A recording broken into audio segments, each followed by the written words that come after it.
Hal ini diungkapkan Abdul Latif Mahfuz, Komisioner Komisi Perlindungan Anak Daerah Provinsi Sumatera Selatan. KPAD Sumatera Selatan telah berkoordinasi bersama Polda Sumsel dan Satuan Pendidikan mulai dari Dinas Pendidikan, guru, dan stakeholder terkait untuk bersama-sama melakukan pengawasan dan peringatan dini kepada pelajar untuk mengantisipasi keterlibatan anak-anak dalam permainan judi online.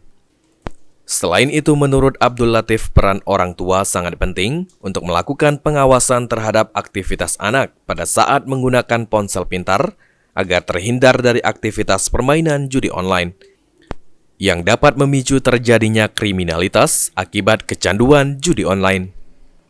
Oke, kami dari Komisi Perlindungan Anak Provinsi Sumatera Selatan mencoba pertama tetap berkoordinasi, ya, karena kami tidak bisa berdiri sendiri. Kami berkoordinasi dengan pihak Polda, kami berkoordinasi dengan pihak Dignas, baik provinsi maupun sampai ke level terbawah sebenarnya, di level kota kabupaten, untuk kita melakukan semacam peringatan dini lah kepada anak-anak kita untuk jangan mudah terjebak ke dalam perjudian-perjudian secara online ini. Kelihatannya meski belum ditemukan pelaku judi online di kalangan pelajar, KPAD Sumatera Selatan akan terus melakukan pengawasan agar anak-anak di Sumatera Selatan tidak terlibat aktivitas judi online yang nantinya bisa berhadapan dengan hukum. Eki Saputra, PAL TV.